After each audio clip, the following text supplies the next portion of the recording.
Okay guys, in this video we are talking about exactly how we plant our food plots in Iron County, Wisconsin. And trust me, if it works in Iron County, Wisconsin, it's going to work in any of the northern counties of Wisconsin, the UP. There's no farm fields within at least 20 to 30 minute drive, probably 15 to 20 miles. And that's for a reason. The soil up here, it's acidic, it's sandy, it's not very fertile. But if we can get stuff to plant up here, you're definitely going to get to plant it anywhere where your cabin is within the region. Just to let you know what we've been doing with this plot. Earlier in the year, around May, we planted this, and there was buckwheat, as you can tell right here, full cowpeas, perennial clovers, and we let that sit all summer. And then about August is when first week of August, we killed it off, which is why there's still some of this left. And there wasn't a whole lot on this food plot in particular, but you kill it and you thatch it or crimp it, and that's what's going to hold the moisture for your plot. Like I say, some spots worked better than others. Other spots, it didn't grow as well. So then the first week of August, when we killed it and we put it down, we planted a brassica blend. And as you can tell, there's a big piece of clover. There's one of them. Here's some of the nicer ones.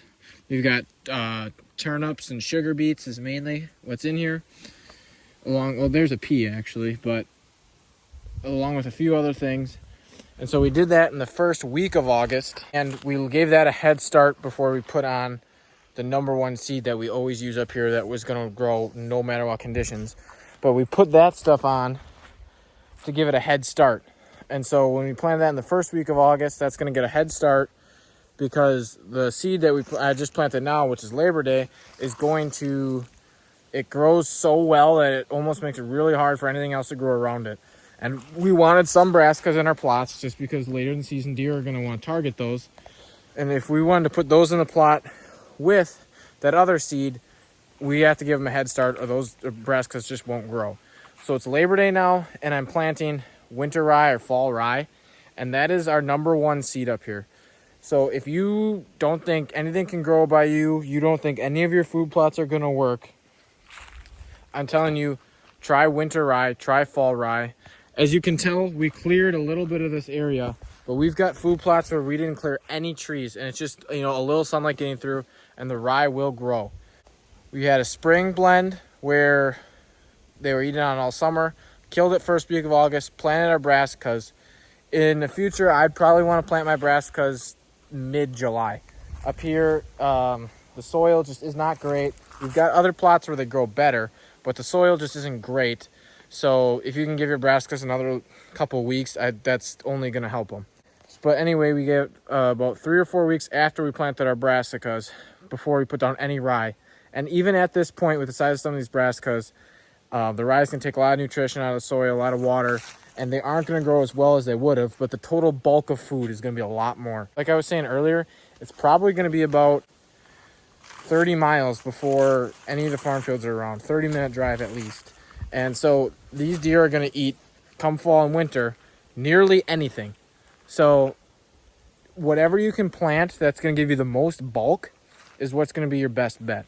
Obviously, big turnips, radishes, clover, all that stuff is really good for them. And if you can get it to grow, which we have done here, they're going to want that the most. So if you're having problems, I'm telling you, winter rye, try it. It's a game changer.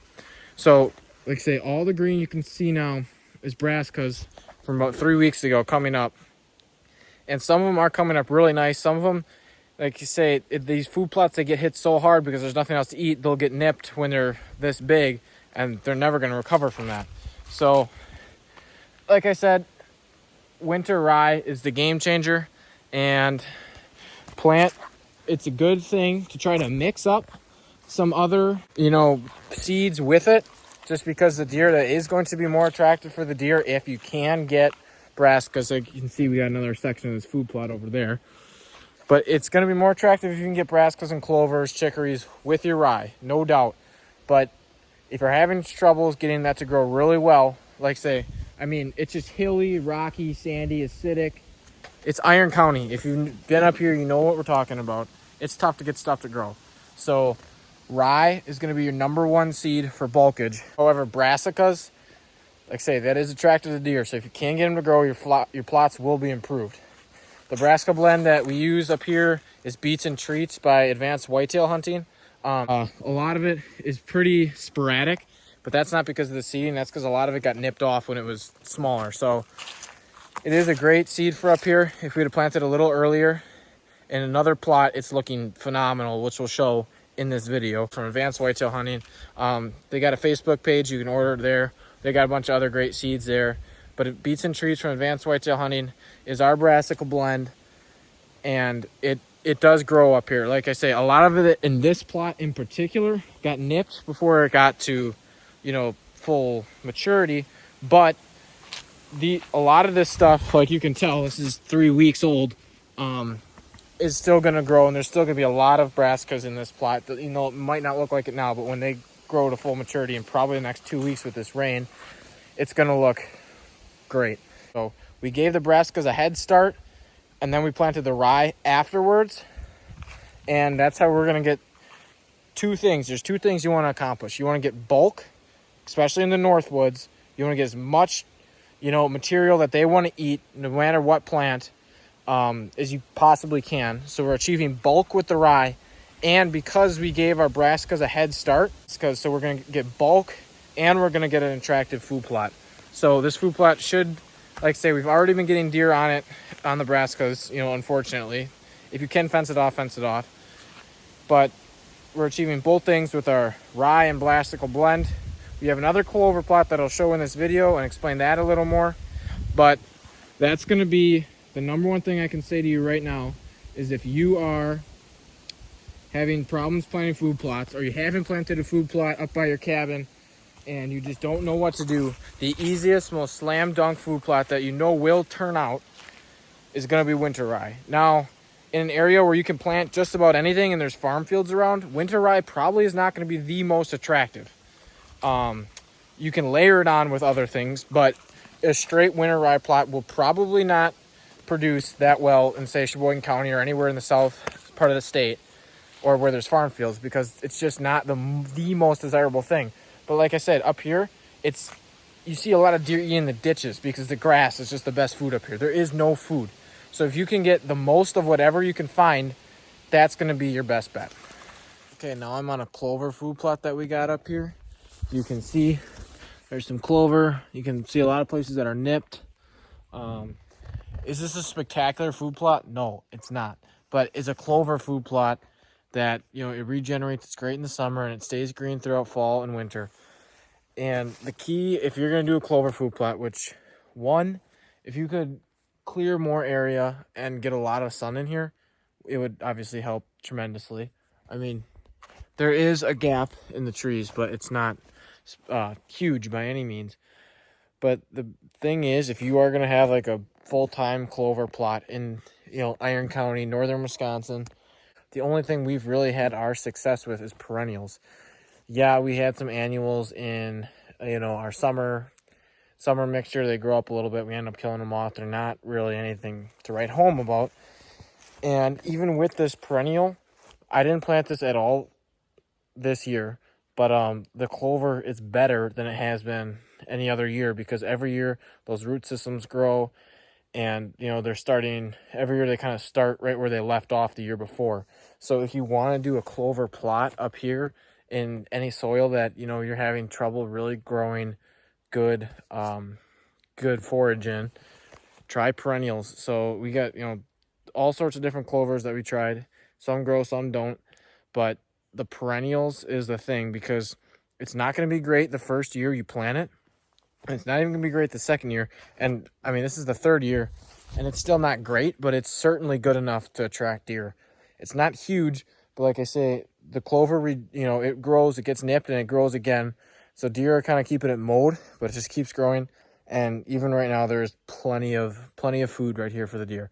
So if you're going to try this in the Northwoods, like I say, our main plot, our best plot, is going to be buckwheat in spring, maybe some cowpeas. Spray it, kill it, maybe a few annual clovers in with it for summer. Spray it, kill it, plant end of July, middle of July, brassicas, and then Labor Day weekend, rye is going to be our best plot for most attractive, most forage. But we do like to mix up a little bit, so we got a clover plot here. And if you are going to do a clover plot in the, in the Northwoods, you got to almost have to do annuals. In our experience, someone could say something completely different. If that's what works for them, that's what works for them. But in our experience, you almost need annuals because, like you say, they grow, they have a root system, gets to, a certain amount of size. And then when they start the next year, they have that whole root system to start out with and keep growing. And then by the time the third, fourth year comes around, the root system keeps growing. And when the spring rolls around, they get to start off with, as big of the root system as they grew throughout the whole year. So if you are going to plant clover, I would do annuals. And even with this, like, there's a lot of places around the edges that didn't grow that well. Now it's Labor Day weekend, and I am going to layer more rye onto this just to give it more forage. The clover is good. It's doing well. That's something that's going to stay green throughout fall and winter even. But now I'm going to put rye all around the edges and in here to thicken it up just to get more forage. But it's still going to have, we have plots now that are going to have rye and brassicas. And then we got plots that are going to have clover and rye. So rye is the number one ticket. But if you're going to do brassicas, plant them early, put down lots of lime fertilizer. Beets and treats is what's really good for us from advanced whitetail hunting. But the thing you do almost has to be with rye. It doesn't have to be, say if you figure out something else works for you that's not rye, great. But if you're just getting started and you don't know exactly what you want to put in, you throw in some rye. You could even throw down straight rye if you got no time. You just see this video this week and you got no time and you think, oh, it's too late to plant a food plot. Just throw it on straight rye and you're going to have something come up for those deer. So like I say, it's clover and rye, brassica and rye. Wait, plant the rye after you planted the brassica or the clovers. Labor Day weekend, give everything else a head start because that rye is going to, constrict it and kill it and take all the nutrients if you plant them together. But give that stuff a head start and then mix rye and lots of rye Labor Day weekend just to add that forage. Well, I'm starting to spread the rye and I'm going to spread it mainly around the edges where this clover didn't come in great. And there's a few patches where I'm going to put some rye. But I'll put a little rye everywhere. But for those patches that are of clover that are doing well, I don't want to put more rye down. If they're doing well and they're doing fine, they're growing and they're there for the deer, I don't want to mess with that. So I'm going to put rye around the edges to kind of fill in some space just to get more forage. But like I say, if there's patches of clover that are thick and healthy, I don't want to put rye and mess with that because, they don't need any more bulk in that specific spot. But like I say, the whole plot does need some more bulk. So that's where I'm going to put my rye, more around the edges, more where the clover isn't coming up. All right, so now we're at our beets and treats plot. We put a little bit of this on every plot, but as you saw the other one, it got nipped. A lot of them got nipped when they were smaller. But here you can tell it's growing really well. It's only been 2 weeks, and there's already stuff, I don't know, about 8-10 inches high, which is awesome for up here. If you can get brassicas to grow like this, that's a win. I mean, it's acidic sand. That's all there is. So if we can get something like this up here, beets and treats will definitely grow like this, if not better, wherever you are. As you could tell, even this plot, we're still going to layer some rye around the outside just to get some bulk. But there is going to be a good amount of brassicas and turnips in this plot that the deer are going to want to eat. So that's a good base. Like say we always plant our brassicas first, layer on the rye second. There will be a lot of really nice big turnips and brassicas for these deer. And then we're going to layer rye on top. The beets and treats is looking awesome. And if it's going to grow here, it's going to grow wherever you are. At least as good, if not better. Yeah, we put fertilizer and lime down, but I mean, that's not hard to do. It's relatively inexpensive to put fertilizer and lime on a quarter acre or less plot, so, or even an acre. But fertilizer, lime, beets and treats, and rye, that's our money. We do have a clover plot. Make sure if you're gonna do clovers, you can do perennials, because that way, the root system has more years to grow, because the root system on a clover plot isn't going to get to where it needs to be in a year. In our soil, down in farmland, it could be totally different. But for us, perennial clovers is kind of the way we've had success. So The brassica plot's doing well. Gonna layer on some rye on the outside just to get some more bulk. But that's how we do our food plots in the Northwoods. So hopefully you learned something. This is just from what we know from our couple years of experience, about 4 years now, and we're learning, getting better food plots every year. If something in this video is helpful to you, good. If a couple things are helpful and a couple things, you do the complete opposite and that's what's working for you, then keep doing what's working for you. But that's the information that we have. This is what we found works the best for us. So take what you want, and hopefully it can improve your deer habitat somewhere in the Northwoods or anywhere. And like I say, if you only want to take one piece of information from this video, just take one. If you want to take a bunch of it, take a bunch of it. If you have no idea where to start, that's where I would start. So thank you for watching the video, and we'll see you in the next one. If you did like this video, hit a like and subscribe, because we're going to be doing a bunch of bow hunting up here this year and even more videos up here in the Northwoods, hunting, fishing, and trapping. So hit subscribe, and we'll see you in the next video.